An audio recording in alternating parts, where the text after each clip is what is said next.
Spiral,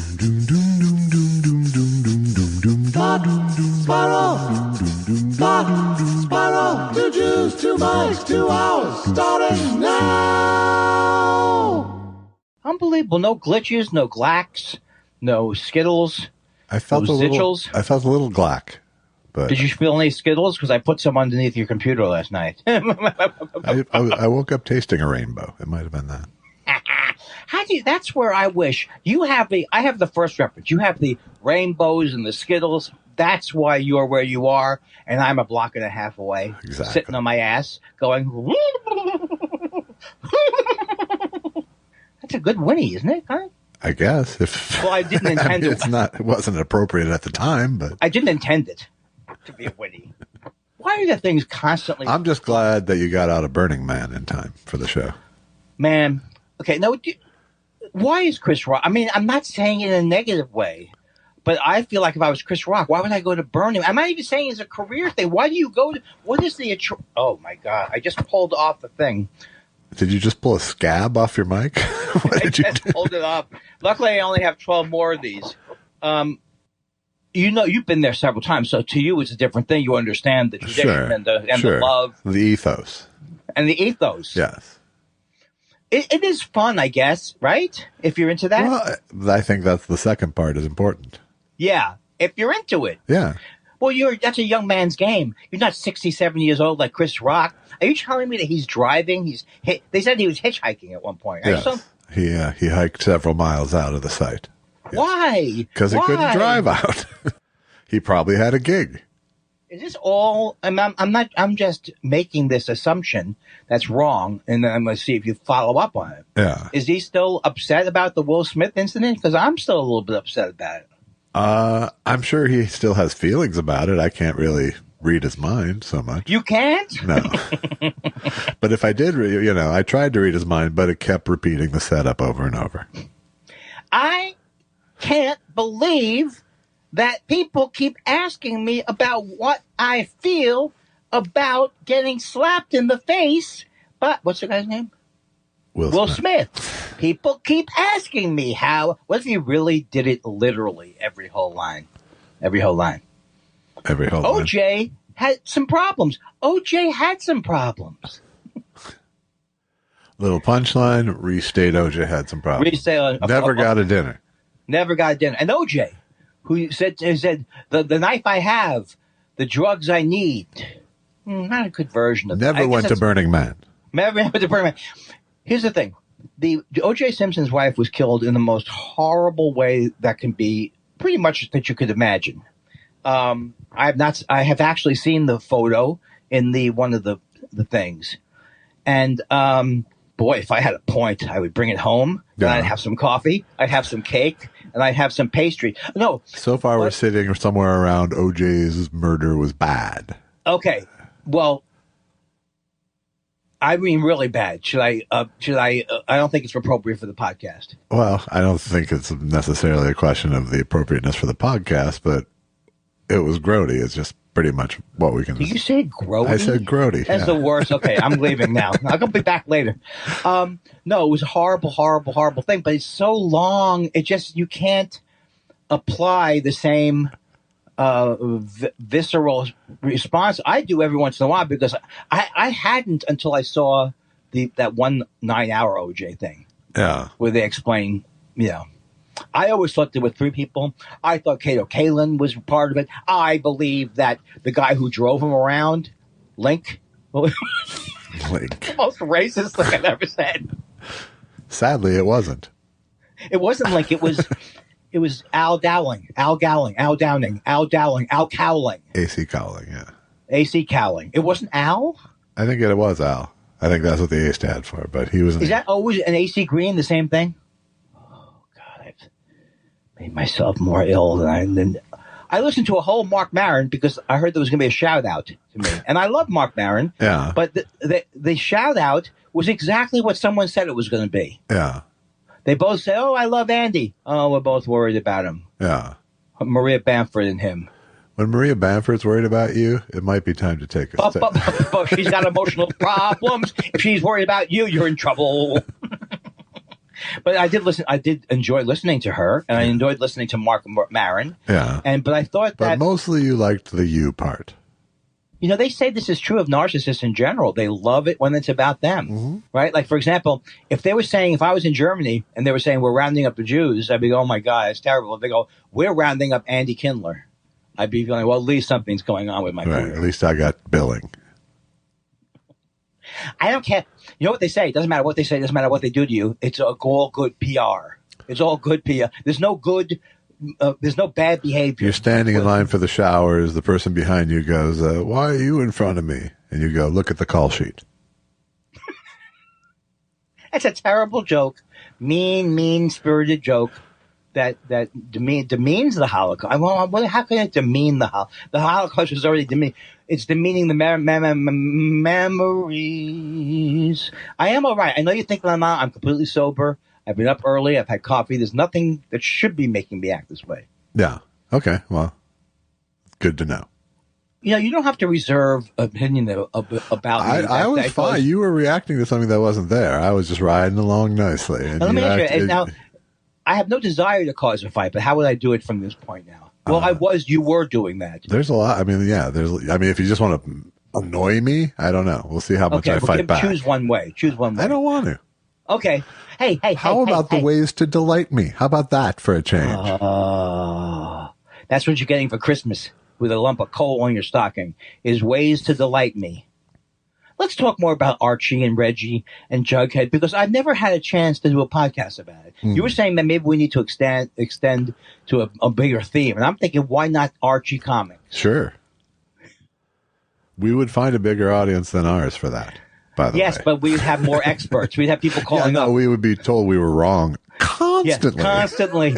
Hey, dummy, Veronica is not Jewish, stupid. Even if we read the whole thing, we still have nothing. We would be constantly derided.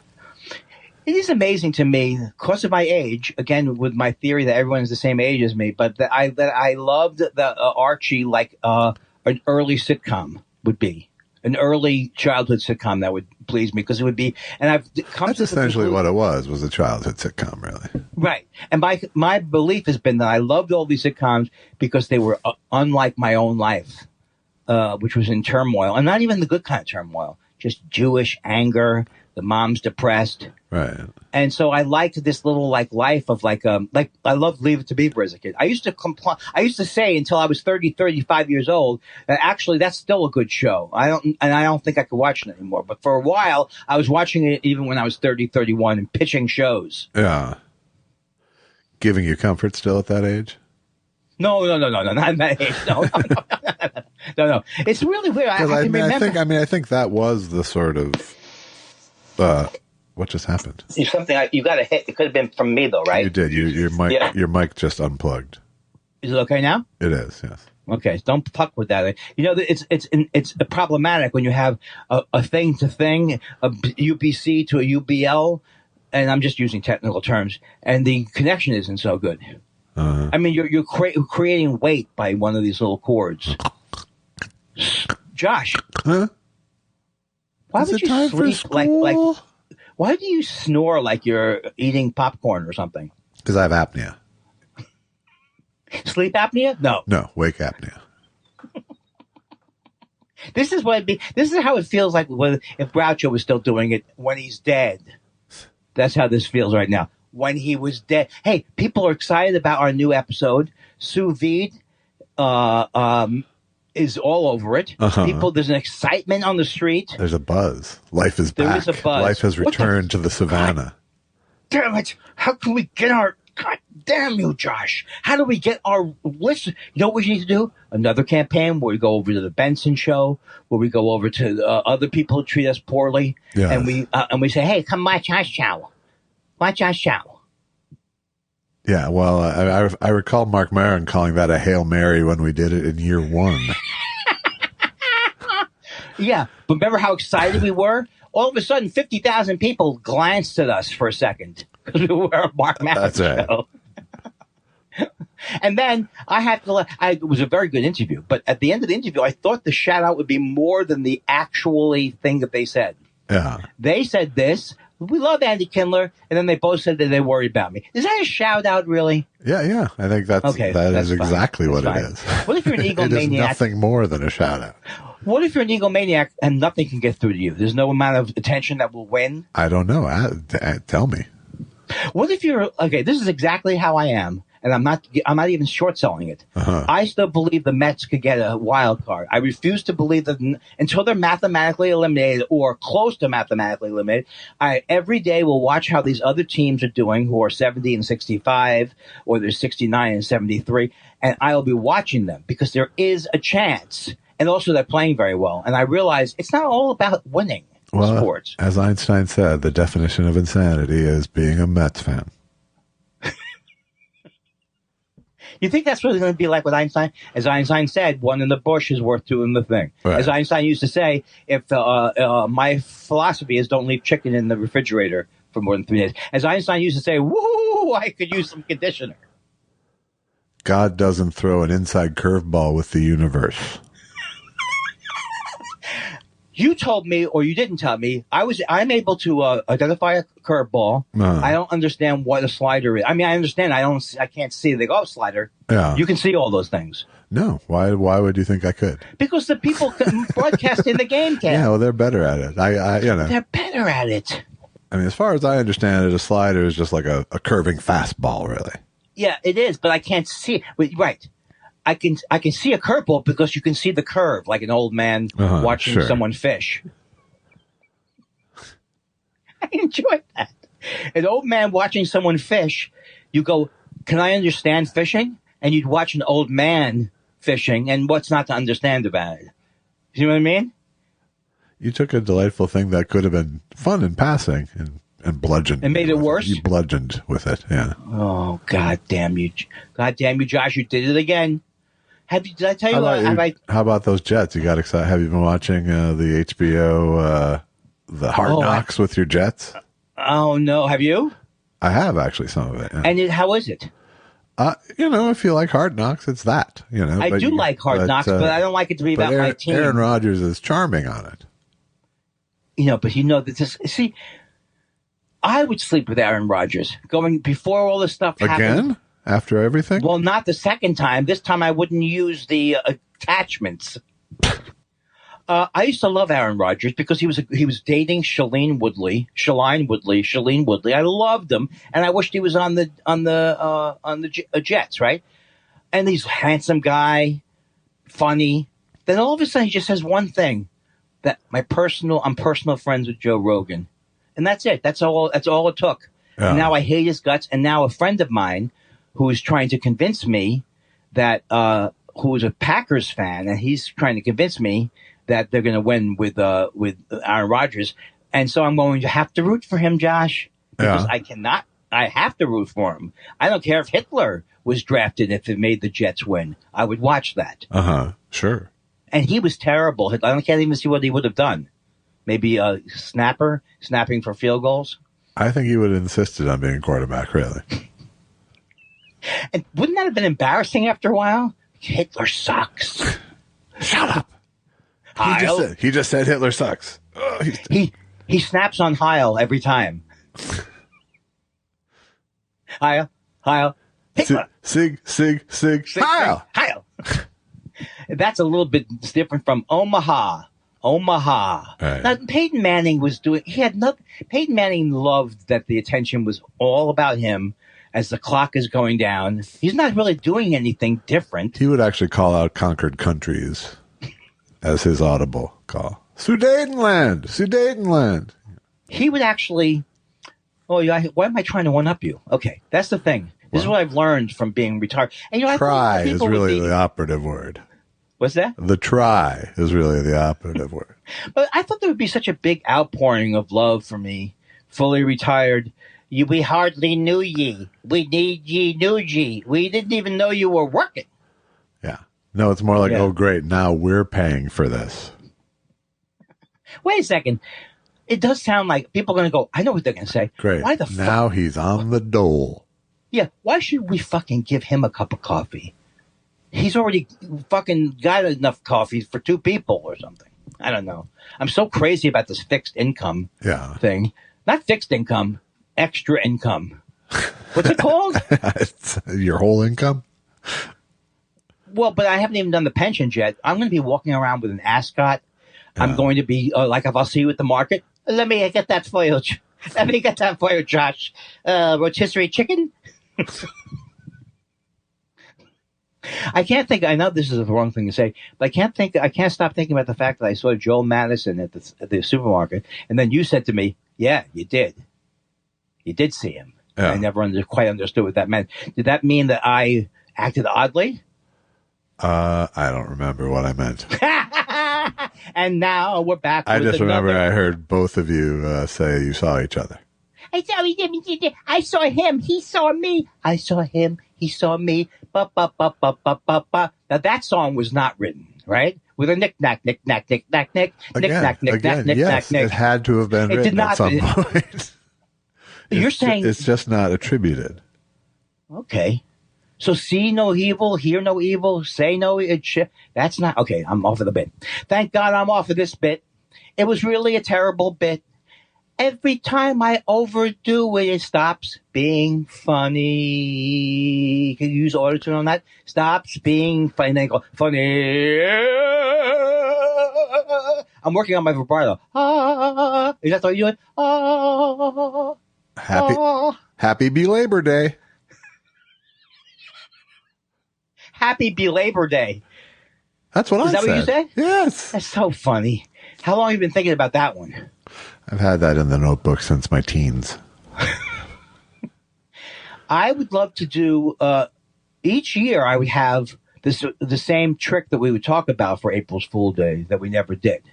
What's that? Which was, we switched the sugar with the salt shakers for our parents. We would never do that. No. They would be angry. And rightfully so. Who the fuck did this? That'd be their first reaction. Ha ha ha, you ruined my breakfast, dick. No ha ha ha. No ha ha ha. Get in here. Who did this? Get in here. Who did this? Who did this? Who did this? And get in here. Now go upstairs and don't come out of your room. Andy, admit you did this. Andy, admit you did this. Horrible family. Escaped. What kind of a family? I really have realized now that I have not suffered at all, and I shouldn't complain. Wow. I wish that revelation would have come several years earlier. Why do we have to think of me as being some cranky guy? I'm not a cranky I don't guy. think cranky is not what comes to mind when I think of it. Immature. Maybe. Didactic. Not so much immature as stunted. Stunted. Low self-esteem, which causes a lot of covering up. What's that called? I'm the best at it. I'm the best at that. Oh, you can't beat me at that. What's that called? Let's call it compensatory bluster. You are really if there was a school like Sniglets, if there was money in it, I like the things that you've been coming up with. I would be good in a sniglet mill. I was wondering if you knew this guy. He's written for America's Funniest People. You never wrote for that show, right? America's Funniest People? No. Yeah. Okay. And I don't know. Which wasn't Arlene Sorkin the co-host of that? The now late Arlene Sorkin? Was she related to the Sorkins? No. Well, she was related to some Sorkins, just not the ones you're thinking of. Why when someone passes do we have to? And I don't remember that she. I don't even know who that person is. Was that a comedian? She was like a soap opera actress, TV personality. I know this just because I worked at the company that made that show. So. It's not because you were over interested in it. How about Jimmy Buffett dying? Yeah, Jimmy Buffett died, and I have to say, here's the way I feel about Jimmy Buffett dying. Yeah. I like that one song with the Margaritaville. Uh-huh. He's looking Which one for is that? He's something about, and now let me think. Hold on. Shh. I'm retiring to a place called Margaritaville, and something about looking for a lost saker of Shalt. Okay, look, I think that's a good song. I can't think of any other song by him.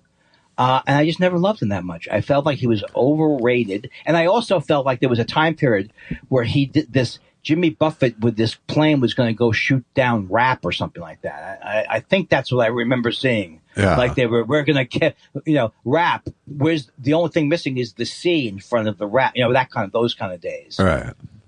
But I do like that one song. I can listen to it. Yakatata, rakapapapa, rakapopom, dang. How about you? Never liked him, but never hated him. And I say that not in my normal kind of don't care way. Right. Because he did, like, there was so many things about him that I shoulda and coulda hated. And yet, name some of those things. Well, let's start with his music. But don't you like that one song? It's okay. I mean, it's all okay, you know. And I just had no beef with it. My parents kind of liked it, so I think I'm swayed in that way. Beyond what? They like the one song, right? There's no other song. No, they had a Jimmy right? Buffett greatest hits album for the car or something. So I remember Cheeseburger in Paradise. I remember there's probably Changes in Attitude, Changes in Latitude was another one of his. Oh, I do remember that. But, you know, it's not, it's just that, you know, because he became a figurehead for something dumb. That's why. Parrot heads? Yes. Wouldn't you love to be called a parrot head? Anything that resembles cruise ships to me. It sounds like his whole life was a cruise ship. And he died of skin cancer, it turns out. Well, he died of skin cancer, and of course, when someone dies and they're just a little bit older than me, I start thinking, hey, what about the? He had I've been reading about that skin cancer. Not a fun skin cancer, but you have to say, someone who walked around in a tanning booth his whole life. Yeah, you know, someone who made $1 billion on the beach. On the beach. I'm not saying this in any kind of angry way. Because maybe there's somebody listening who's like, I can't believe it. Eddie Kindler went on. Because I just don't. I would be lying if I summoned up any emotion. I feel badly for people who care deeply in this case. That's true. I don't feel like, you know, fuck him and them. I don't feel that way at all. I do feel badly for people who had sort of glommed onto that as a big lifestyle. That's a terrible thing to say about them. I know, but they proudly did it. Yeah, I think. But you'd have to have at least 7 more songs. Any kind of movement that involves red plastic cups and going woo, I'm not that into. Well, was it a movement really? Well, what was it, right? 12 or 13 parrot heads? I mean, it was a movement. I mean, it was as much. No, I mean, I bet there were. There was a lot. I bet there was as many parrot heads as there were dead heads by now. Don't say that to me. I bet there was. Trying to insult me. I bet there was. Also, the thing about it is, I don't know about you, but I always think when someone around my age dies, I feel like, oh, that's it for me. And I always project myself into the thing. And I guess if you like Jimmy Buffett and you enjoy that sort of thing, you should have had many more years of that. So I feel terrible that you could not celebrate more years of drinking beer heavily. I would like one listener to come in and tell me about his charity work, maybe. Or his great. I'm still in the lead singer from Smash Mouth age range right now. Okay, so now I don't know Smash Mouth. This isn't ridiculous. Were they one of your? Was they like a? They were. I remember they were popular. I don't know one song. Yeah, you do. Which is what? Don't Stop. Hey now, you're an all-star. Get your brain down. Go play. I thought that was Sugar Ray. No, that was Smash Mouth. That's Smash Mouth? Yeah. All that glitters is go. I don't like that song. Okay. But that shouldn't make me angry about him. But doesn't make it any better. Also, that he died. Might as well be walking on the sun. Okay, that one's a better song. It ain't no joke.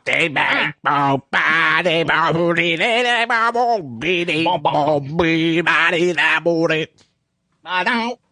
Okay, so I didn't like them. But I mixed them up for a second with Smashing Pumpkins, which is not a terrible. It's not unlike. It's like they both have Smash in their name. That's true, but that's where it ends. That's where. Yes, but the Smashing Pumpkins, which I know did have some good music. The guy who is now like a right-wing asshole, who's the head of that group. Billy Corgan is a right. Yeah, he's a right-wing asshole. Like he's really like a. I mean, I suspected asshole all along, but I didn't. Right, asshole all along, but left-wing asshole. You probably would have thought. I would have thought that's where I would have placed my bet. You know who else is like that? Is this fucking Morrissey? I started to curse. Morrissey's an asshole, complete asshole. Talking about they all draw the line when other people of a and they go, oh, I don't like what the other people are coming in. You know, oh, who are these new people? Whatever the thing is that makes them go racist. How do you go from don't eat meat to right-wing schmuck. Yeah? You can't come back from that, right? I Because can't. you don't want to. I can't. You have no desire to come back. I don't. You lost me at meat is murder. Now, I think about your house all the time with all the new digs. Stop thinking about my house all the time, please. Well, I do go by there often. And not only that, you wouldn't think there'd be a way to tunnel into the backyard that I could get in there, look around. Could you fix the irrigation while you're in there? I'm trying to. I'm watching a movie about kibbutzes. So I can help you. What's wrong with your irrigation back there? All sorts of problems. Seriously? Yeah.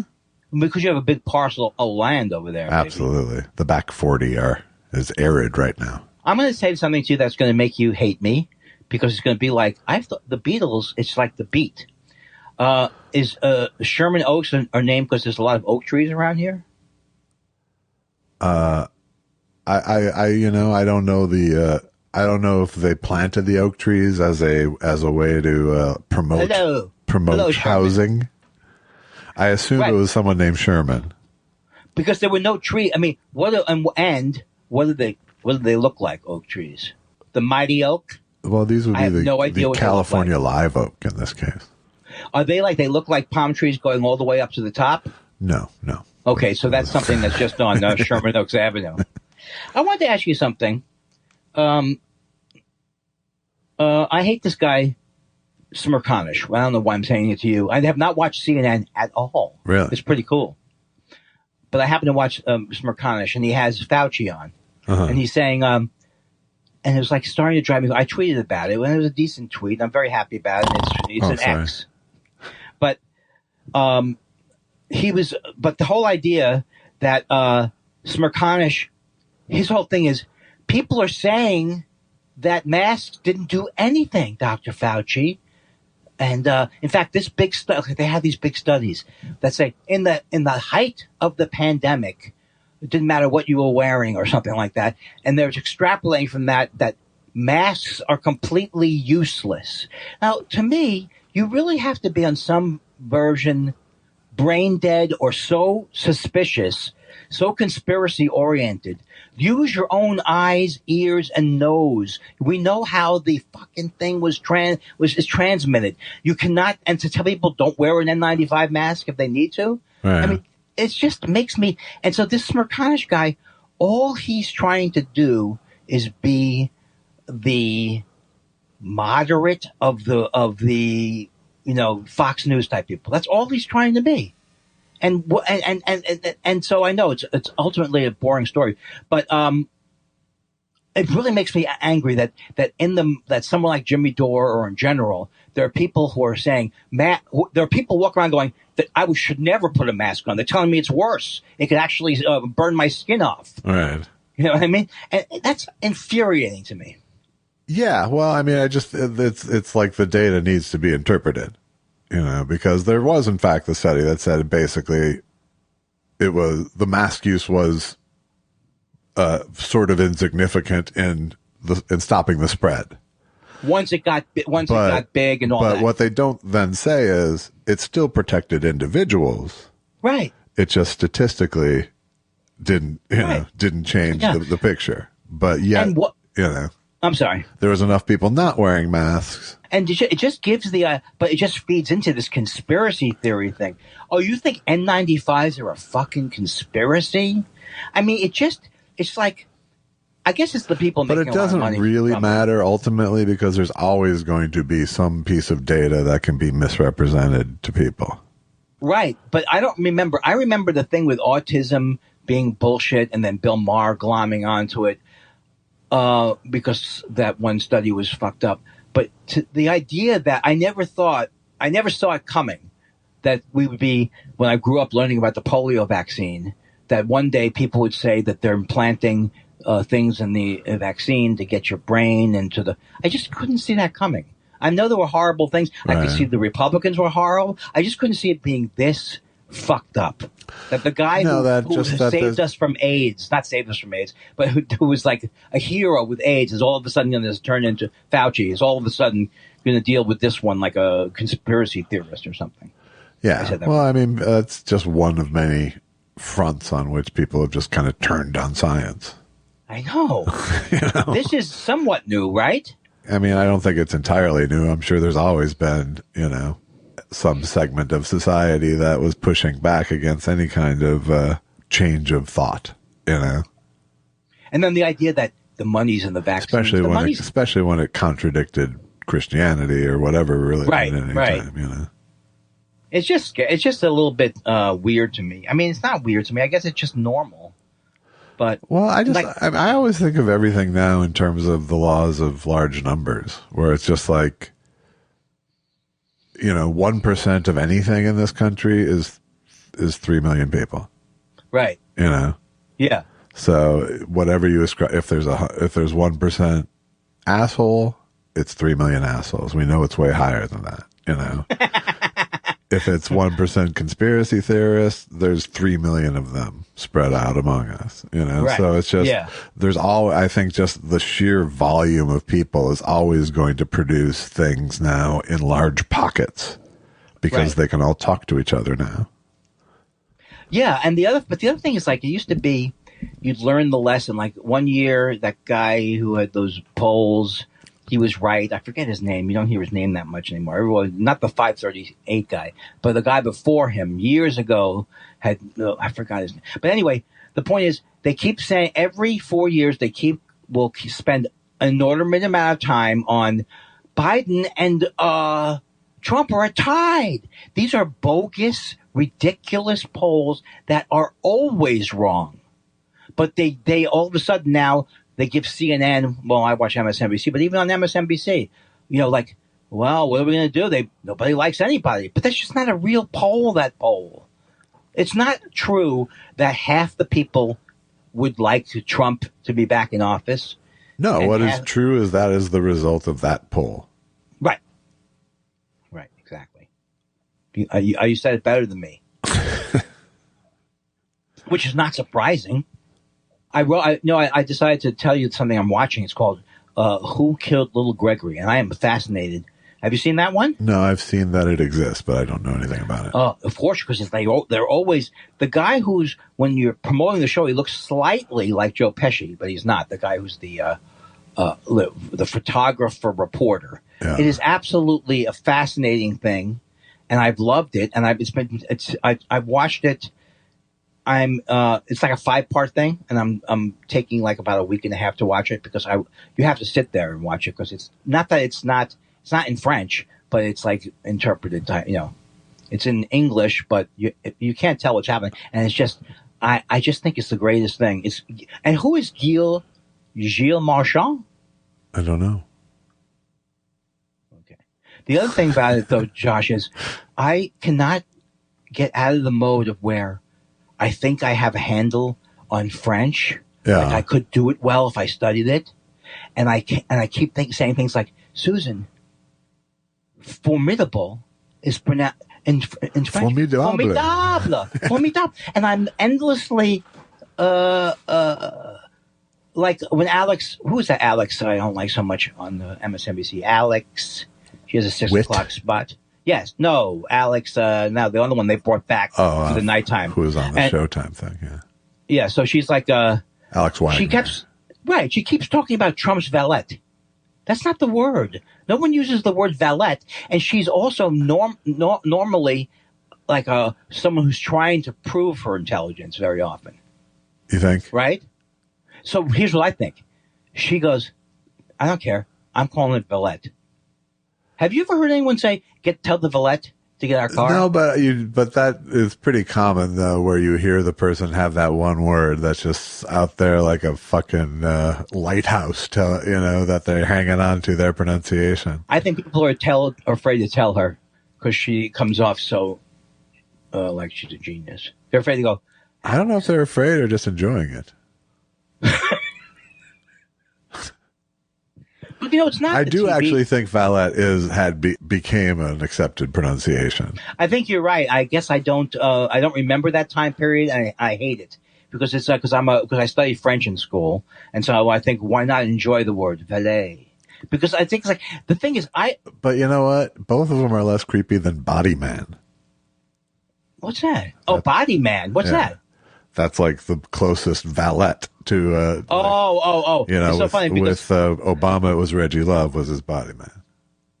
But most people, when they go to the restaurant, they say, "We should." If you watch West valet. Wing, Charlie was the body man. Oh, okay. I didn't watch it, but I'm planning to go back and do it all from the beginning. Hey, you know, the Rookie. I was thinking to myself, so they're playing reruns of The Rookie on national TV. No, they're not playing reruns of The Rookie. They've remade The Rookie, which I can't even remember what the original. And maybe I'm wrong about this, but I think they remade The Rookie as a show now. The Rookie. There was The Rookies back in the 70s. Then I think it's a remake. They remake. I think it might be a remake. Well, I'm not sure. I'm real glad you got this beef organized before you brought it to the table. Oh, I'll tell you what I'm steamed about, Josh. I'll tell you. You want to know what my beef is? Sure. Oh boy, I'll tell you. It's deli food. Huh?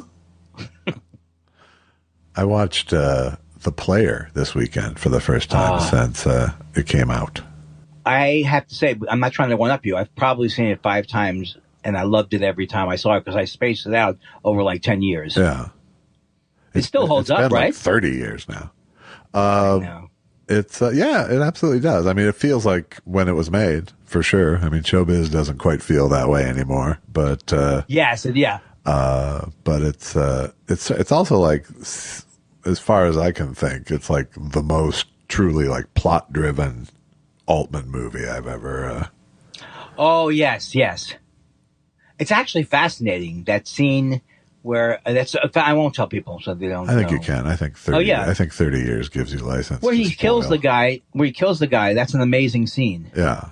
And then he tries to cover it up. I mean, it really is an amazing movie because, like, the first part of the movie, you're kind of like, I was kind of like delighted by all the show business stuff. In fact, I love the line where he goes, "Let's not talk about show business anymore," and then they all laugh. So that's all they talk about. So, and then it actually, a lot of times when those movies switch to the plot, it doesn't work. Especially, well, Altman movies are not famous for plot, really, Right. or they are, but they get changed, and the plot doesn't always seem like the main thing. Right. Like on the and shooting I think in some ways the plot wasn't the main thing here anyway, but it was. He did use it to drive the movie, which is good. God, it was good, and Tim was great. That guy. Yeah. And there were so many character actors in that movie that had scenes. There's a lot of cameos. Yeah. Oh man, and it's fun to look at the opening of it because it reminds you of that studio. Which I don't know if it's still. Was it Paramount? It looked more like Sony. Oh, okay. Which was MGM.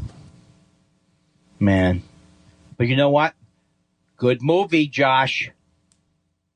You have no downsides about it? I didn't feel a lot of downsides about it. I enjoyed it. Yeah. For something I only saw once or twice all that long ago, I remembered it pretty vividly, actually. So. Well, now I found that a lot of people, because of Megan Keister, never has seen The Slums of Beverly Hills. I think without sounding like one of those people, I think you have to see that movie. I don't believe in such a thing, really, but. Oh yeah, but it's right. You're right. It's what's it called? What is that argument in general? Like pretentious, or is it like I don't know. You haven't seen The Player? Come on. Right. No, what's not that movie? It's what is the movie? Slums of Beverly Hills is what you're talking about. Yeah.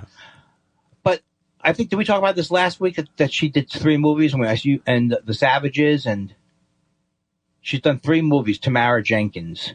She did this, written and directed The Slums of Beverly Hills, written and directed something called The Savages, which I haven't seen. Yeah. You haven't seen The Savages? Oh, come on.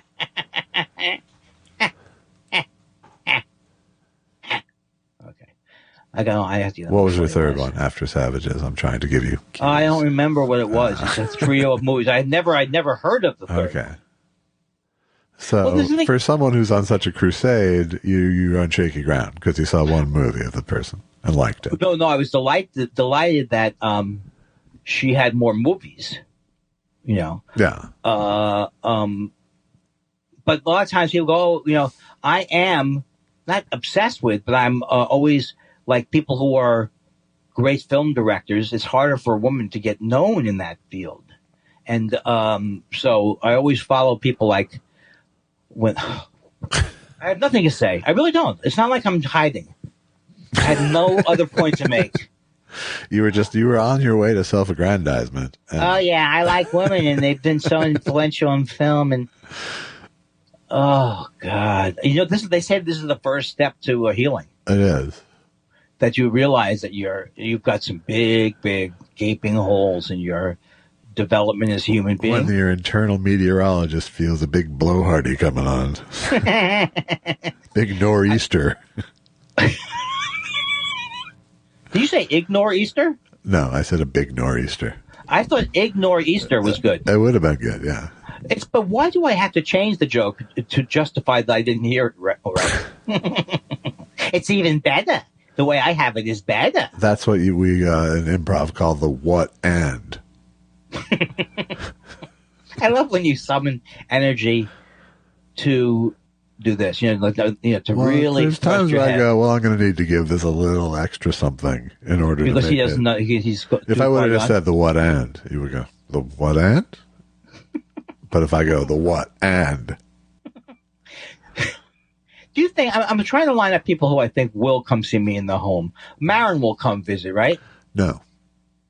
But he'll say when someone goes, I went to see Andy in the home, they'll go, oh, I like Andy. I'm worried about him. No, I just realized it's not that fun a game because it's like, it's fun. Most people 30. won't come. Even the people you're thinking will come probably won't, depending on your level of, acuity. Please don't come dramatically and play me Randy Newman's old man one day because that is the last thing. I'll play Simon and Garfunkel's old friends as we sit there pensively and quietly. All I'm scared about is turning 70. That's going to be the first thing. They didn't say terribly strange. Just strange. He just said strange. He didn't say what a horror to be 70. How old is he now? Paul Simon's like 81. Yeah. How terribly strange is it for him? Fuckface. God damn it. You already passed the Beatles number, so. Oh, 64? Yeah. That's a terrible song to be caught up with, though. Because it's like, I know you love it, but it's like a very frothy little number. It's very musical-y, absolutely. And will you still be sending me your smoky doopy dang dang dang in the heart of France? It is, it totally is the sort of prototypical song you think of Lennon wincing at. Yes. He's wincing at. Once he's got over Obladi, blah, blah, blah, blah, blah, blah, blah, blah, blah, blah, blah. Well, who are these families he's making up in his mind? Paul McCartney. He doesn't know Desmond or Molly. He doesn't know these people. No, but he just you see him even in Get Back just trying to find the right name or the right thing. Yeah. I watched that. Is that what the documentary's called? Get Back? Yeah. Yeah. The 3-part thing? The part you watched for 8 hours and didn't quite catch the title? I don't know why I have trouble because I know it was Let It Be was the original title of when they hired all those film things. But I don't know what my point was. I don't either. Tea and Sympathy, Mal Evans. No, I watched it again. I watched like a whole hour of the second one. Yeah. Which I watched already. Yeah, the second one's the gold one, really. But the thing is like it was like I never saw it before. So that was good. And they were doing I don't know if it's in the second one, but I love the Billy Preston sessions. Yeah, that's fun. Because he's like, and also you imagine yourself as Billy Preston, like, oh yeah, come on, sit down. You're going to be on the album. Oh, okay, guys. Okay, fellas. Yeah. No, you catch moments of him being giddy. I know. Rather, and and you see how he just lifted up everything by showing up and how the Beatles themselves lit up once he was there and filling in all the textures of everything.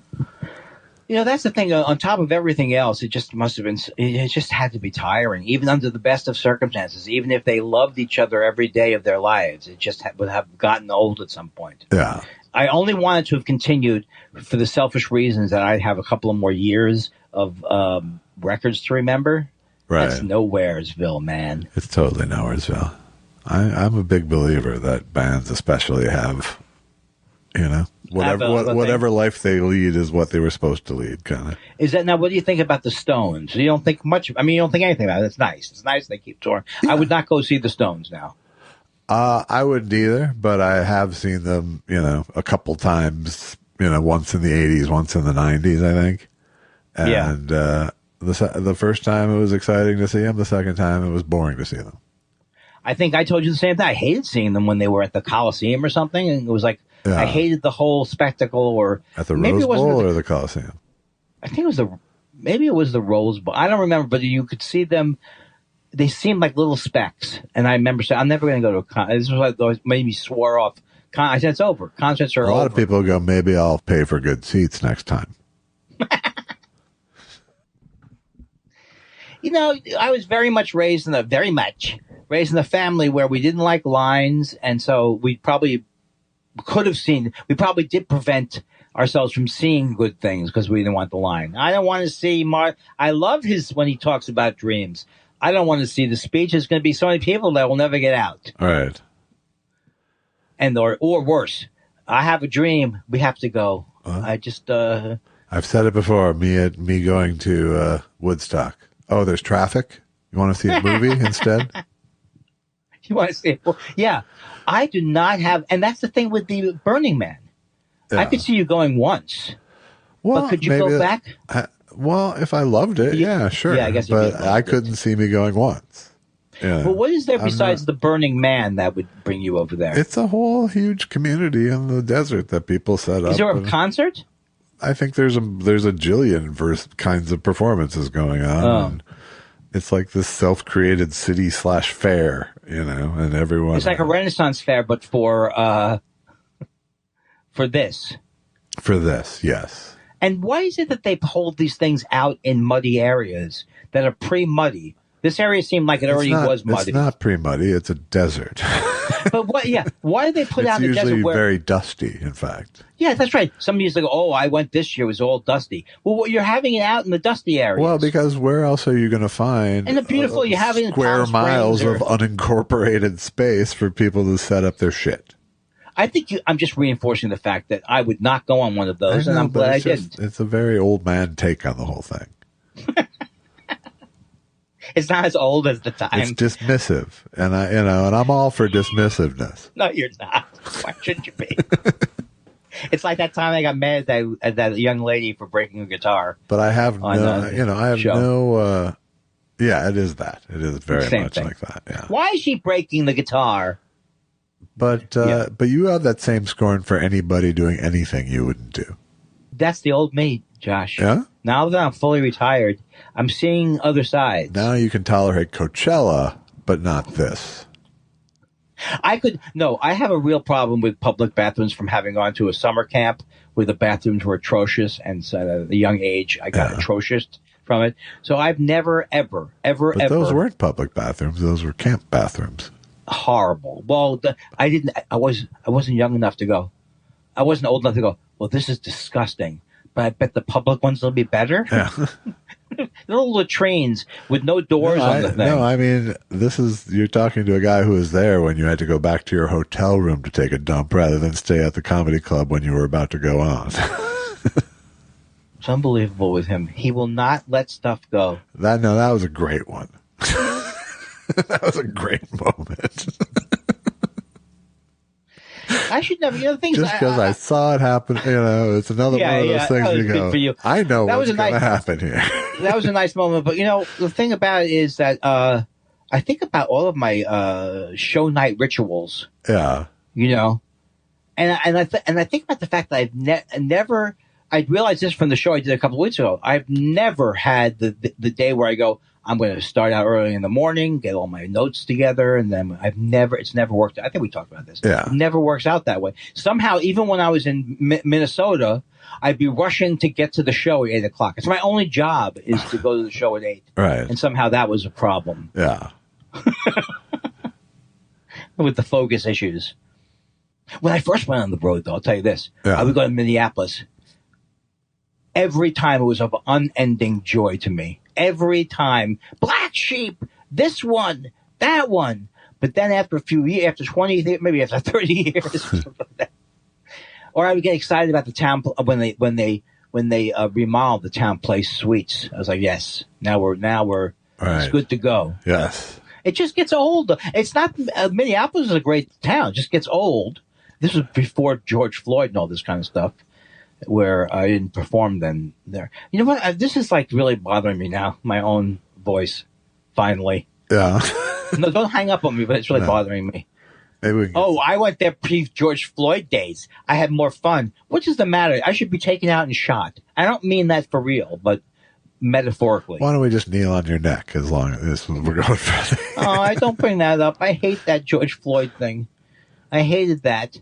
Really, Andy, was it personally something that you felt was an event that was meant to get you? I think it was one of the worst events ever filmed. Because of how cruel and sadistic it was. With the exception of the Sgt. Pepper Lonely Hearts Club Band movie. Sorry. I'm not counting I Wish I Was Bitter. Right. That joke will always work for me. Well, for you. This was so terrible that, like to me, medical coma, the way they induce that is they force you to watch 2 episodes of How I Met Your Mother back to back. That will always work for me. Sure. It's always endlessly fun. Not endlessly funny. There's an end to the fun. It really is. It's not that far down yonder, actually. How come we don't say reckon? A lot of people, not just from the South, say reckon. Yeah. I reckon. We say reckoning a lot.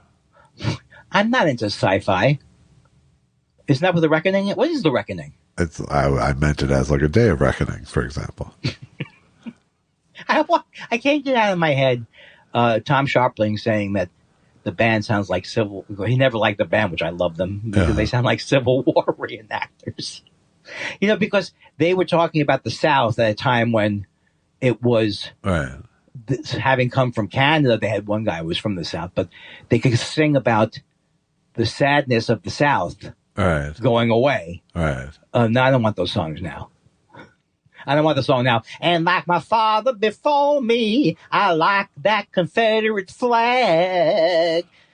And like my mother before me, I was a racist. I mean, it's like there's something not as and also it's fascinating to me how much people from Canada were obsessed with the South. Because then you had Neil Young. He went down there once. He's like, Southern man. And then you had Leonard Skinner go, fuck you. Uh-huh. They were mad at it. Why were they mad at? Yeah. Maybe they shouldn't have had so much racism down there if they wanted their part of the country enjoyed. What about Randy Newman doing the same thing, though? No, that's not what he's doing. That song is he's doing the he's writing from the point of view. He's not capitalizing. Right, but what do you think The Night They Drove Old Dixie Down was? No, I agree with you. Okay. It was that. Yeah, it was that. But that sounds like... I don't know why I'm taking the serious route on this conversation. No, but you've in a quoted way... that joke so many times by Tom Sharpling that... It must be sad. It really must be sad. Because you see the limit in my mind. You see the same things coming up over and over and over and over and over. And what are you going to say the 13th time I've said Civil War reenactors? You're going to say, don't say that again. It's very painful. It's hard. This time I chose to take it as a serious argument to make. So. Well, now that you're taking it one more time, he does sing you do feel bad about the people dying in the South a little bit through his song, right? Because it's sad that they whatever, but you don't feel that way about Southern Man. But you don't feel like the narrator of The Night They Drove Old Dixie Down were slave owners. No. I'm not making that argument at all. I'm not making that argument at all. They're a working Please man. Don't. He's a working man. Yes. I love Levon Helm's voice. I always think... Especially when it's complaining about Robbie Robertson. I always think, I know I would be a terrible reviewer because I just don't have these chops, really, to do reviews. But I don't know what my point was. Well, the problem would be you would digress immediately into a story about your life that it reminded you of. No. Whenever I talk about things like when we used to do movie night or whatever we would do, you see how badly I do. I go, I'm watching. I start out. I read a song. It says right here on the sheet, who killed little Gregory. So I go, wait. So I'm watching this Who Killed Little Gregory, and might as well just throw cotton in my mouth and get some fireworks going, because there's nothing else that makes any sense when I come out. I'm watching this thing because I thought I should tell you what I'm watching. Right. As opposed to some kind of burning need to tell you about what I just watched, in which case you will also rain on my parade. Because the image here is that I would have a wonderful life if only you enjoyed my horrible stories more. No, you would just have a better life. I think that we've had a relationship now. We're building up this relationship where we really do sound like Andy and Barney on the porch after a meal. Yep. And then people, they love our homespun wisdom, right? Yeah, right. And then at some point I go, hand me your bullet, Barney.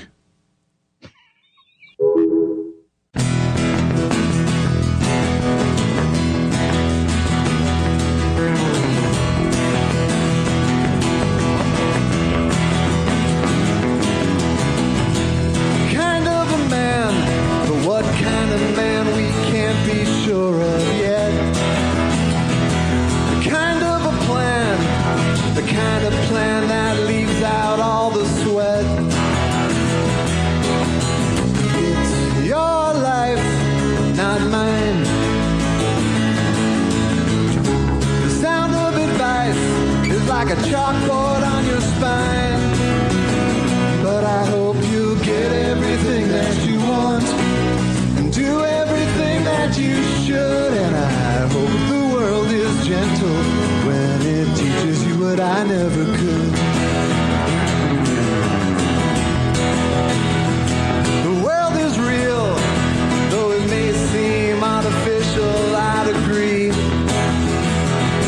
Hey, where's the appeal in mingling with all that mediocrity? Well, it's your game to lose. Nirvana or hell just depends on what you choose. But I hope you get everything that you want and do everything that you should. And I hope the world is gentle when it teaches you what I never could.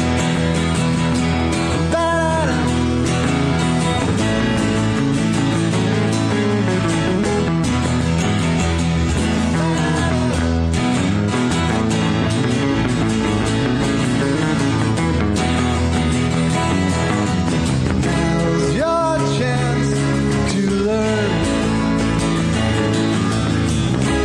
What you take is not as sweet as what you earn.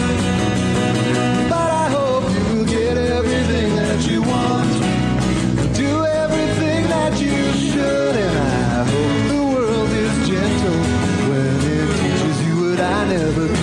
I hope you do everything that you want and hopefully do something good. And I hope the world is gentle when it teaches you what I never could. Yeah, I hope the world is kind to you when it teaches you what I never could. Thank you. Good morning, Mr. Kindler. How are you feeling today? I'm a little bit. What is this? Is it a bit? I hope it was a bit. What was it? A bit about me? Is it a bit about me in the home? It's you in the home, yeah. Oh, okay. I have pain. Must have more Mr. Kindler, opioids. we've talked about this. You can't just constantly be touching the pump. Please, have you? I don't know why I'm saying this, but Darvocet. You can't click the pain pump like a Jeopardy buzzer, Mr. Kindler. By that time, my friend, which I assume will be about 5 years, I will have enough money to pay for my own lodging.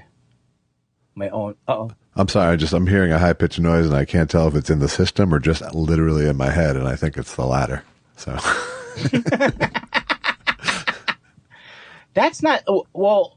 Very often in life, we pick up these sounds that only dogs can hear, or only you can hear it, or something like that, right? Something like that. Yeah. Yeah, that's not good to happen during the show. No, or it's just tinnitus.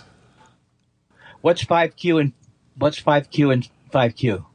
You're welcome. 10Q, tendinitis. Oh boy! So quickly it goes downhill. It isn't Josh's fault. I don't think that was my fault. That one. No. Nothing's your fault. But I have to say, I've said to you this a million times. I like TV. I like some of the programs. Yeah. Oh, it's not TV. Not TV. It's those commercials that get me. It's not TV. Not TV. It's those commercials that get me. And here's the one. I know you love this guy. You love him. I think his name is Zach Braff. He was in that show called Shrugs, which is my funny way of saying sure. Stubbs. No, I can't remember. Scrubs. Yes. I watched 10 minutes of Garden State. I couldn't get through it. Yeah. And now somehow they think that the most hilarious thing is to have two guys who you don't care about their singing, but they're singing purposely bad songs. Yeah. Right? Well, They're purposely. we have to start by saying Garden State is at least 10 years old. That's true. So what does that mean? He's done nothing. I just mean you're sort of saying as if there's like a trend afoot.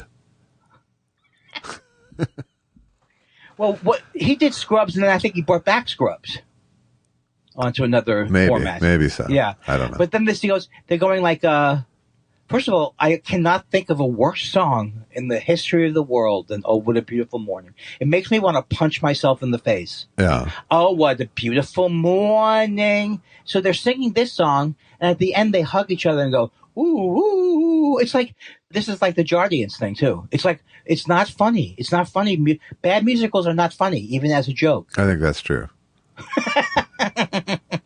Okay, thanks. I kind of introduce things with... It kind of worked in Schmigadoon, but... I liked Schmigadoon. Yeah. I never watched the whole thing, though. Nor have I, because it ran out of Steamadoon. Do you ever get any delayed neck pain, or is it actually better for your neck to go like? I don't know if it's delayed. I think it's right on time. Right on time. That's my early dementia joke.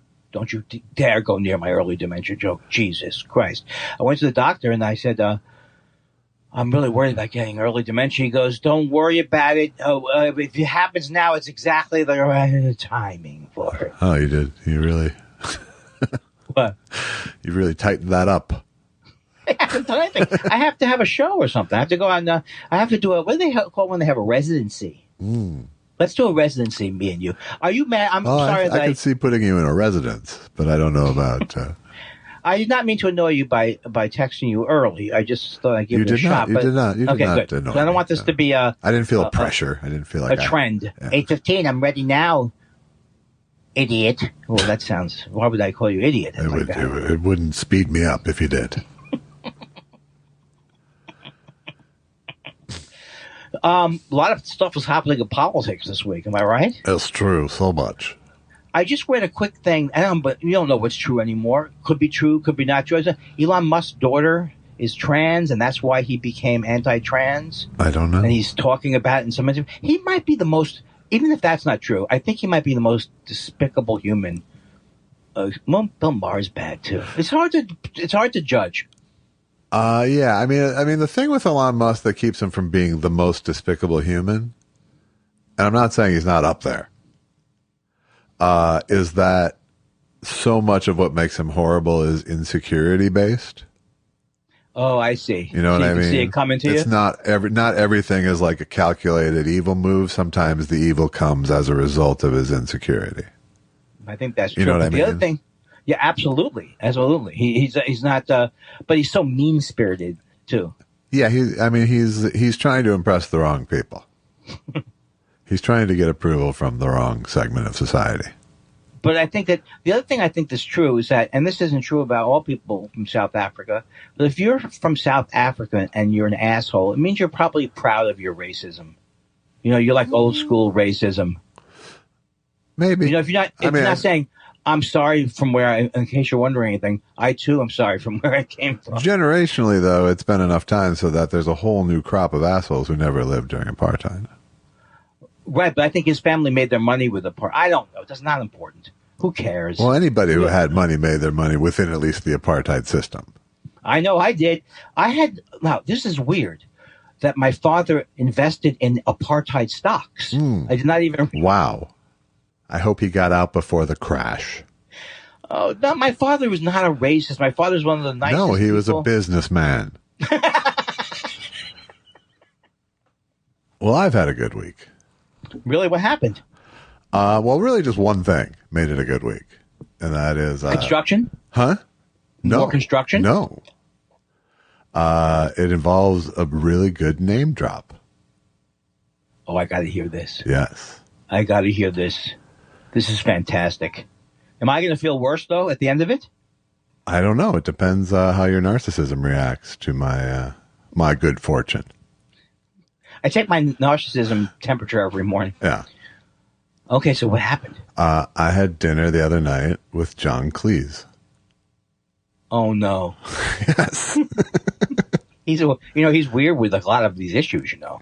He is, Please. and I told him that I disagreed with several things I've seen him say. Get out of here. You told him you disagree with I this did. stuff. We didn't get into Why would you say we that didn't get into the meat of it because we were having a 2-hour delightful dinner, just he and I. Why were you there? Why am I not there? No.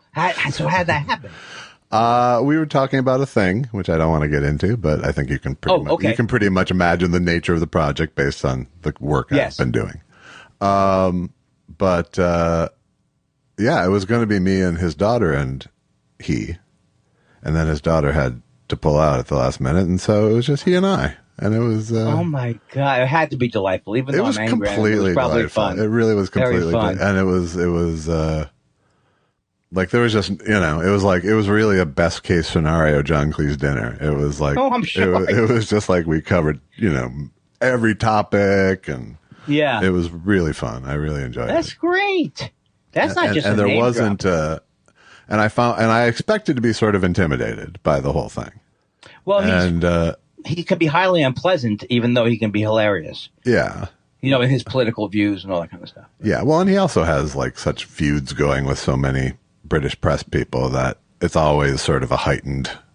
And doesn't he have ex-wives, like many ex-wives? I think he's on wife 4.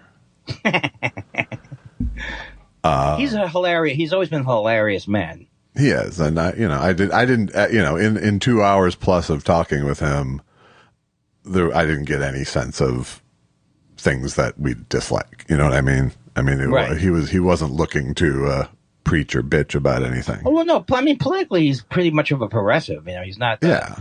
Just they all got stuck. But he's on 83 this. years old, and so you just have to sort of, to some extent. Whoa! What is this ageism from you all of a sudden? Well, he's 83 years old. I'm 66 and 10 months years old. I know. That's why I've done 2 home jokes so far. Do you think I'm losing it? Let me ask you this, Josh. You're 67. right on time.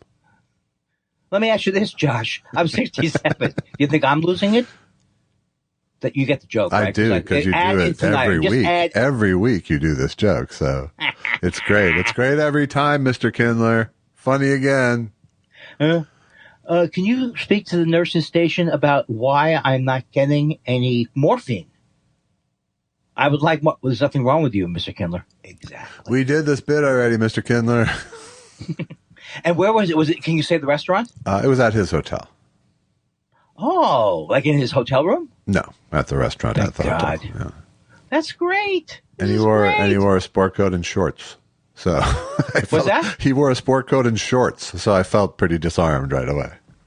He was also He was also super late because there was a break. Because when his daughter had to back out, he got distracted essentially, and so he was super late. And so like more than an hour. No, under an hour, but just under an hour. And he showed up like with a very high voice, like, "I'm so embarrassed. I'm so sorry." So he was like, he was already disarming.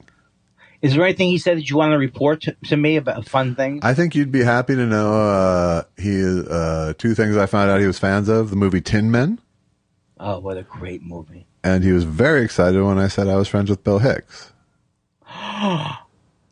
That is cool. He loves Bill Hicks. Loves the Bill Hicks, who he fairly recently discovered. What was the first thing you said? Then he quoted the "What are you reading for?" joke. Yeah, what are you reading for? Yeah. What was the first one you mentioned? Tin Men. Yes, which I don't think everybody knows that movie. No. And yeah, no, I mean, it was literally like it was my dinner with Andre-esque because it was, it was politics and religion and the nature of existence, and then movies, and then so it was like. Were you nervous at all, or were you totally relaxed? I was nervous a little. I didn't stay nervous for long. Right. But yeah, no, I mean, he's certain. I mean, it's kind of like, it's like having dinner with a Beatle, kind of to me. I think it is. So he's from the same country, in fact. It's true. True enough. So yeah, no, I mean, I was nervous, but I wasn't like heart pounding nervous. I wasn't, there was no adrenaline to my nervousness, but I was like, this could be intimidating. And then it wasn't at all. I always love that Greg Barron story about when he did Oprah, and it was, what was the catchphrase? Maybe she's not into you, or maybe she's just not into you. She's just not into you, I think. Maybe she's just not into you. There's no maybe. She's just not into you. She's just not that into you. She's just not that. So when he was on Oprah, he talks about how he didn't know this opportunity was going to come. He didn't even ask for this. He was like, he's on Oprah, and he goes, he's feeling like, I want to touch her face just to ruin the whole thing. I just want to touch her face. I can relate to that. What else I want to ask? Did you learn? Well, I don't know enough about Old English. Did you talk about any of the Old English things? No, there's no reason to, right? Peter Cook or we talked about. I brought up Peter Sellers, and a couple like that era of stuff, because he had talked about how he and Graham Chapman had gotten a rewrite on Magic Christian.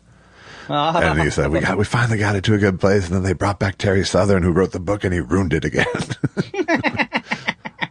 I wish I knew more about them, that I could join in the book. But, a little bit about the goons and stuff. But I wasn't being fanboyish at all, I was being respectful and excited to be there, but, he would occasionally be like, have you seen Fawlty Towers? I'm like, yeah. And I finally had to go, yes, I'm a very big fan. You have to know. And then he was like, well, then ask me anything. I'm happy to talk about anything.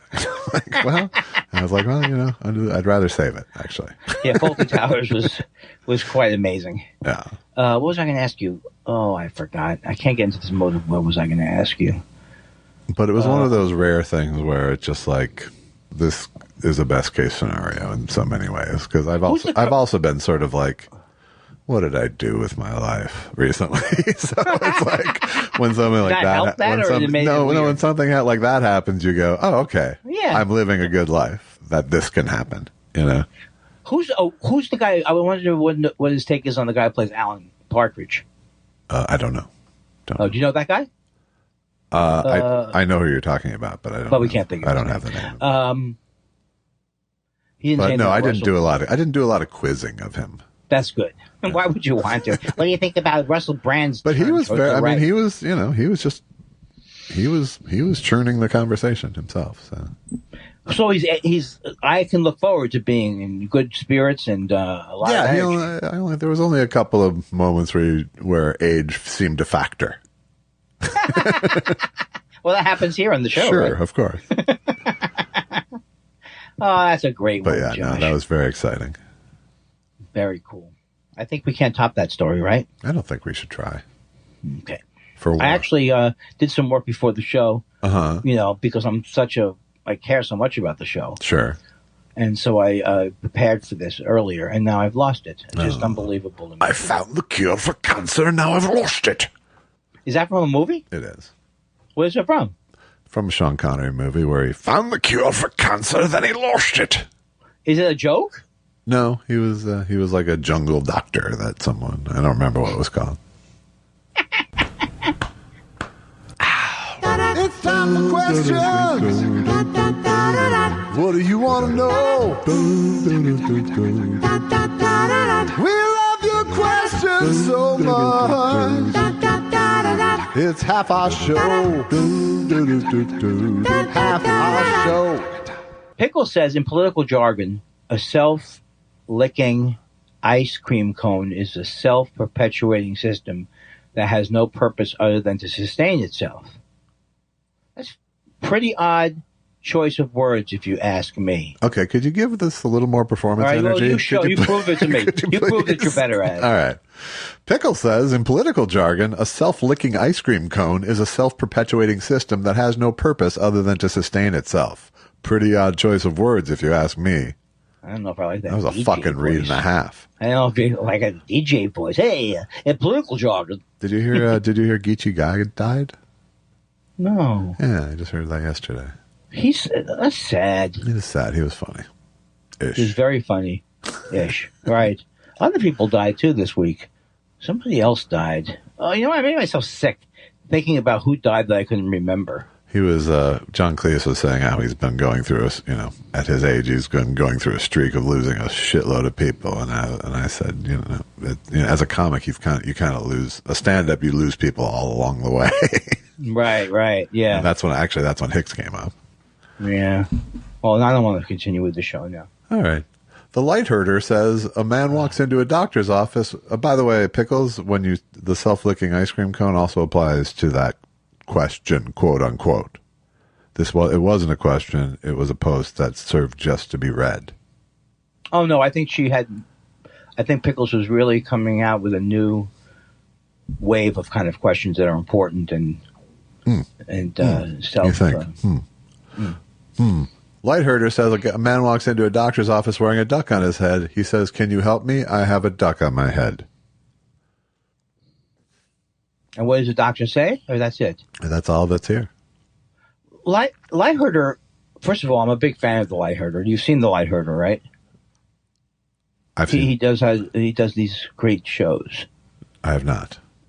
Oh, okay. Well, check it out. Okay. And I think he's been a little too much into the studio with the show. I don't know what that means at all. BD West, thank you, light herder. BD West, guys, I think ending this feud with Stephen Elton Yates is overdue. It's time we leck and schmeck up. Is this going to be another one of these intramural jokes? You know what I mean? Well, I don't see a comeback. So I think it could be freestanding. Okay. Stephen Elton Yates says, as the thought spiral Greek Orthodox Yiddish expert, I've been studying Paleo Yiddish.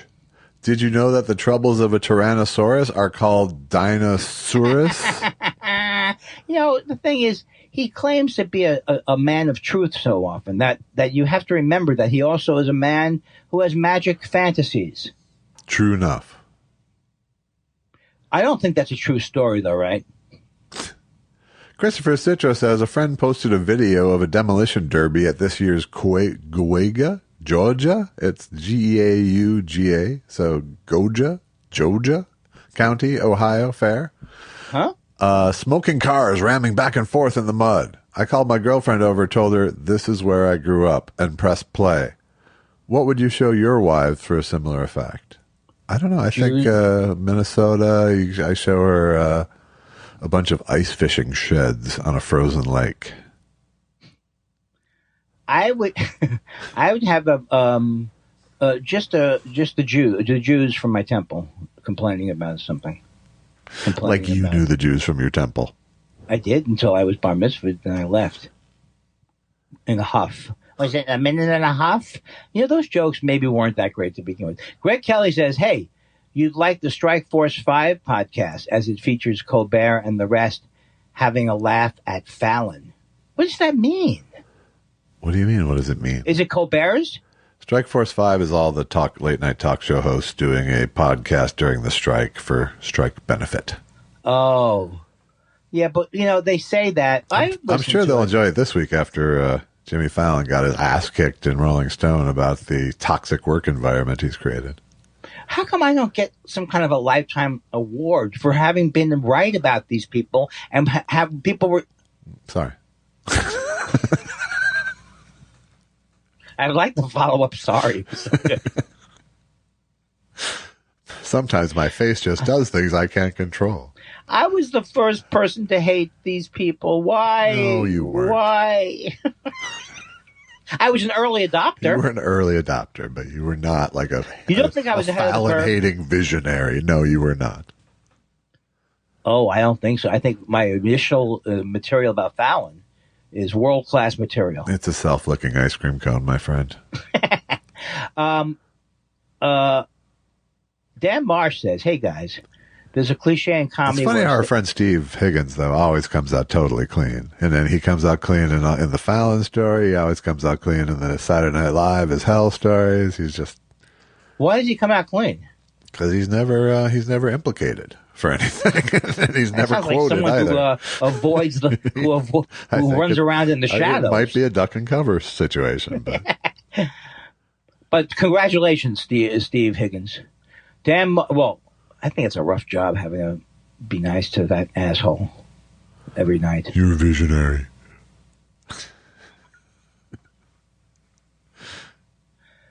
You don't think that my Fallon interviewing Stalin wasn't a classic? Stalin, I heard you. Stalin, I heard you killed 40 million people. That's crazy. All right. Are you ready to win some money? Dan Marsh says, hey, guys, I just want my old bits to be somehow relevant, brought back for the kids. Dan Marsh says, hey, guys, there's a cliche in comedy where stand-up insults an audience member who refuses to smile and then finds out that their relative just died or they have facial paralysis. Have you ever mocked someone from the stage and then regretted it? I think have avoided that one because that's an easy one where someone's looking and they look dizzy. What do you have some kind of dizzy? You know what I mean? You can see that coming. Yeah. I don't recall it ever happening to me. My friend Joe Keys. Do you know Joe? Sure. Joe, once we were in, I think, Grand Forks, North Dakota, at the Westward Ho. And he opened up his set with, hey, how you doing? And he looked down the front row, a person in sunglasses. Oh, a little bright in here for you? She's blind. He always was a snappy dresser, Joe Keys. Not always, no. Oh, no, he had like those. Maybe here in L.A., but we go back farther than that. Well, yeah, bowling shirts and all kinds of. Ah, okay. Have you spoken to him recently? Not in probably 2 years. Maybe longer. Wow. But I like Joe a great deal. We were Minnesota contemporaries. He was one of the, I knew him very well because he was very much into the comedy scene when he in the 90s. Okay, I'm falling asleep for some reason. Richard Cole says, hi guys, I haven't smoked weed for about 5 weeks. I smoked every day for more than 30 years. I might treat myself this weekend because it's my birthday on Saturday. What's the longest you've gone without getting high? This show. Why are you looking at your watch? I remember quitting for like maybe a month once. Yeah. That's it. I've had those over the years. I think the last time I've had any noticeable extended break was like being overseas in Asia. Yes. But there are days where I don't. Right. I think to me, I've decided that for me, I'm really involved in some very important research about this drug. Sure. And I'll let you know. I'll be coming up with more, releasing my report soon. Uh-huh. Oh, don't cry. We're gonna lose him. No, what's wrong? Why are you crying?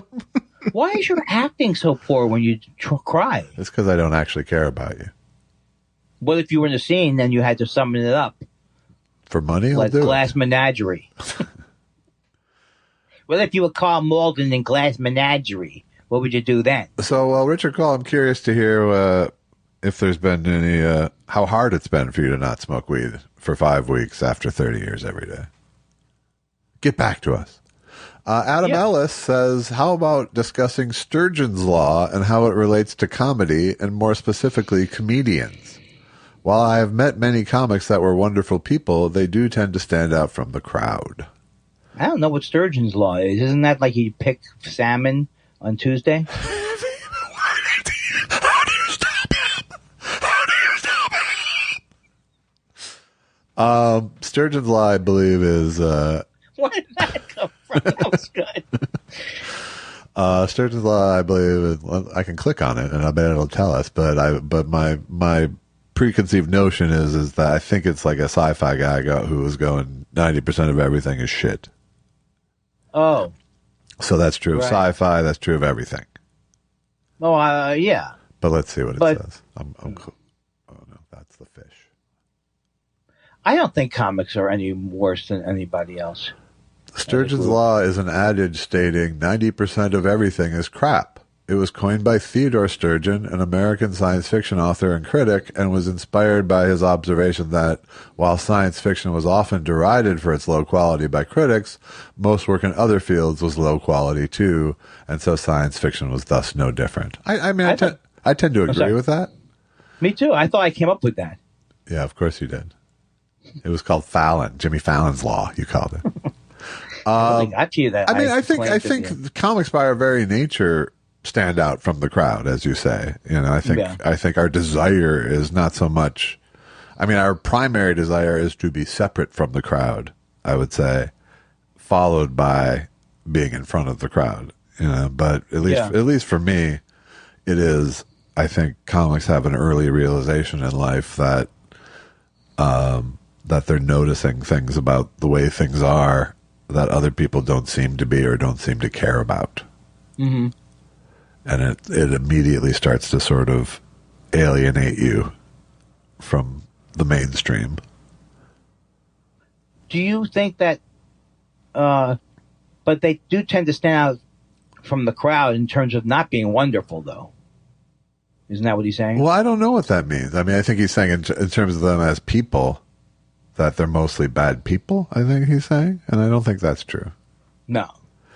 But I think any field where people are extroverting it, eventually that's going to come up against.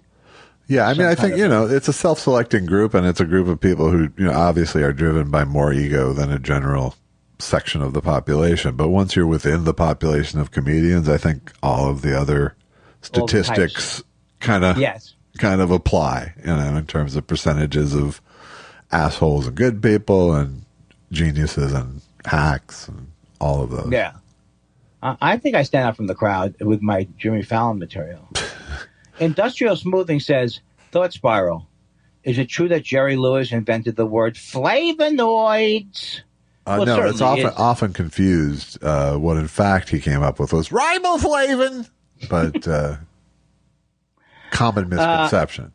But that is, Jerry Lewis friendly sounding words are always make you smile whenever you true.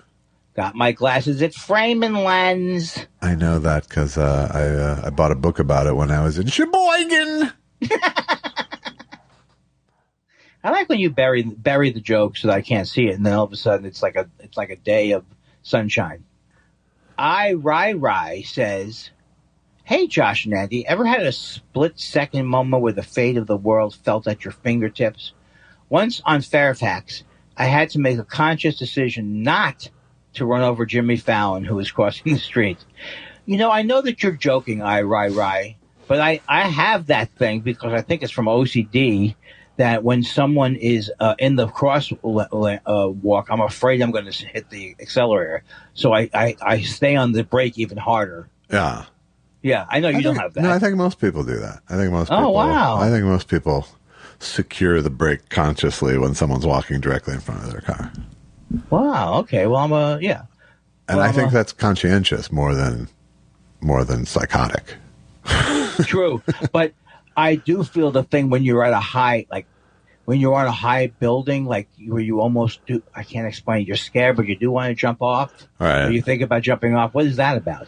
I don't know. It's like that. It's like having suicidal ideation, kind of. Right. Like it's not like you are suicidal, but you sure are thinking about it a lot. Well, I think it's more of an OCD thing. Like it's so easy to fall from these high places. All right. Let me test my theory. I don't want to test it, but I keep looking down. I keep going, oh, my God. I don't think that's a good way to commit suicide. I mean, there aren't a lot of good ways, but I don't want to be flying. No, but it's a good accidental death. I almost, I'm sure I've told this story, but I almost mowed down Bo Diddley once. It can't be true. It absolutely is true. What was he doing? He was jaywalking. Bo Diddley, was it by the Comedy Store? No, by this was actually in Minneapolis, and it was like the weirdest thing because it was like he like almost jumped in front of my car, and I hit my brakes in time, and he looks at me and then just keeps walking, and I went, that guy looked exactly like fucking Bo Diddley. It was Bo Diddley, and then I saw in the paper Bo Diddley was in fact in town that night. Oh my God! You would have been unpopular for a while. I would have been. If you had run down Bo Diddley. Yes. But he wasn't looking, right? He was not. He was being cavalier about his road crossing. I swear to God, it wasn't bad driving. It is amazing. I know. I've always talked about, when you're a pedestrian, you see drivers' habits, and the one I've talked about a million times is when someone is coming up on the street and they want to make the right turn on the light. They don't care if there's someone coming in front, or they will forget that people will be walking from the right. But the look on their face sometimes, like, I gotta make that right. And it's just weird that when you're in the car, you feel like you have to get there, or right. You have to, you know what I mean? It's like of the utmost importance. Right. The person walking is just the slowest fucking thing in the world. But I do think, kids, just relax when you're in the car. Come on. And don't just look left when you're taking a right. That is the main message. Do you tend to look to the right? But it depends on how much of a hurry you're in. Like if you're in a hurry, like you're going, oh, I think I see how this is traffic to the left is not coming yet. Yeah. That's as any experienced pedestrian, though, you got to be aware of that. If you got someone craning left and not on the swivel, if they're just nailed to, I'm taking this right, when as soon as my gap on the left happens, you got to see that guy too. 60,000. There are 60,000 hit and runs that are per year that are based on that problem, that they've come up with a fake statistic. All right, we're going to the gram. Going to the gram. Going to the gram. Going to gram. What? Why? Emma Mark says, thank you for coming back stronger than ever. All the books, all the movies, and all the TV binging can't replace you two. Thanks, Andy, for the cameo. Thank you, Emma Mark. Emma, are you getting outside? Did you dust off your treadmill? Oh, I think she is. I think that was one of the most, what's it called? Most important cameos I made. One of the most earth-changing cameos. I'm changing people's lives, is all I'm saying, Josh. You've changed mine. Yeah, but it seems like negatively somehow. Okay. You play your anger close to the vest. Exactly. Okay. Beware the wrath of a patient man. Did you come up with that? No. Oh, I like it. It sounded like something you wouldn't write. It was something I glommed onto when I heard it. I think it was Steve Kerr actually said it in something his wife says about him. I love Steve Kerr. He's great. He's really cool. Yeah, I agree. Yeah. But he just lost the World Cup today, unfortunately. What are you talking? Oh, where are we? Was it basketball? Yes. They lost to Germany in the semifinals. I missed the football opener. Oh. Are you happy about Spectrum, Josh? Do you know I want to watch the goddamn U.S. Open, Josh? I bet. I've been thinking about you. You don't. It's like, it's not a company that you go and they go, thank you for your loyalty. They go during the thing. I'm not loyal to you. Why are you thanking me for that? I too wish I could charge you more money. And they go, Disney does this all the time. It's not us, they say. Yeah. Disney does this all the time. Well, it is Disney in this case, I would say. And you don't care because you're not going to watch any of the football. You're not going to miss the Jets. I do care. I'm just not going to go into a fucking conniption about TV channels. I'm going to get a new thing. I'm going to get either Sling or Fubo or something. No, I still think that they can stop me from watching the Jets somehow. They can. Yeah. Dan Wade says, hey, fellas, what are your opinions of the 1979 movie Scavenger Hunt? Seems like it was always on WGN when I was a kid. Never saw that movie. I saw that movie in 1979 at the theater and not since. And I was 8 years old at the time. So. And what made you go, because it was a movie that was out. I went to a lot of movies. Anybody that I know was in it? I don't even recall. It was just a sort of like Disney Studios kind of romp kind of movie. It wasn't. Right. From the people who brought you Son of Flubber. I think it was meant to be a very poor man's It's a Mad, Mad, Mad, Mad World. So maybe they did mission accomplished. I think they did. Full Dork says, welcome back. Missed the pod greatly. If you could erase the history of everything you've done in comedy, but you got to have a number one hit song now, would you do it? Oh, no. I would. You would? Yeah, because a number one hit song now would really set me up for the next 10 years or 15 years or so. And that's what I could do. My comedy career has not set me up for the next 10 or 15 years. Well, that's very outside-in thinking, though, I think, is, you know what I mean? You can springboard to a lot of things from a number one hit song, is the thing. For my comedy career, there are no springs left. But isn't it more important to go, I'm going to play my music because I love it, and I don't really care about the big paydays? Well, no, this is a very hypothetical Oh, this situation. is a genie. A genie's giving you these things, right? Yes, exactly. Okay. Genie. Wingram 3 says, so, relatively new to the pod, listened to the last 20 or so. What do I need to know? Wow. I don't know. If you've gotten through 20, then you'll like the others probably. Well, I think what you Except need when to we get know all is... cranky. We get all cranky once a year. We do get cranky. Some of those must be hard to listen to again. I mean, for me, but you may be so, well, yeah, I love it when they scream at each other, so... Yeah. There's really nothing to know about it. There's nothing like you have to know this before you listen.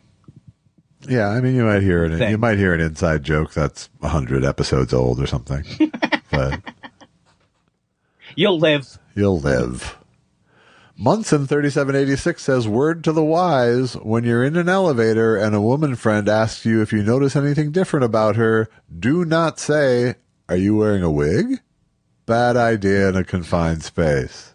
Oh, my God. That's a bad idea. What was it, do you think? Who knows? But that is, you can't be doing that. I feel like this was probably conjured whole cloth. It never happened. Exactly. Oh, I'm so gullible. Gullible. It says that on your bio. It doesn't, does it? Oh. Hey, did you send me that book about procrastination? Yes, I pre-ordered it. Sound. Anti-comedy. Yeah. You look like a puppet there. If you'd like us to do more shows, go to buymeacoffee.com/thoughtspiral and buy us a coffee. Make us feel wanted. And also, I have a new masterclass I'll be doing. Really? No, so you can. And if I prepared earlier and said it fast, then you go by the bad premise. All right. I have a new masterclass on how to work in a business for 50 years and not do well on it. Tune in. I have a new podcast that's all about my number one hit. I never saw that you got so. That was very interesting. So, like, you would be like a. If it was a Candy band, you wouldn't care. Candy got the very I have to have written it. Oh, right, and so it has to be a good. So it has to be a nice song. Well, I don't even care about that. I just have to have the publishing. That's outside in. That's what I'm saying. Oh, okay. Outside in. All right. Well, what do you think about our first? Is this our second show back? What do you think? Is. To be honest with me, tell me what you really think about what's going on and what the process is, without causing a 4-hour argument that will result in us not talking for a week. I think we're getting our sea legs back. Yakatata, rakapapapa, rakapopom, ding dang.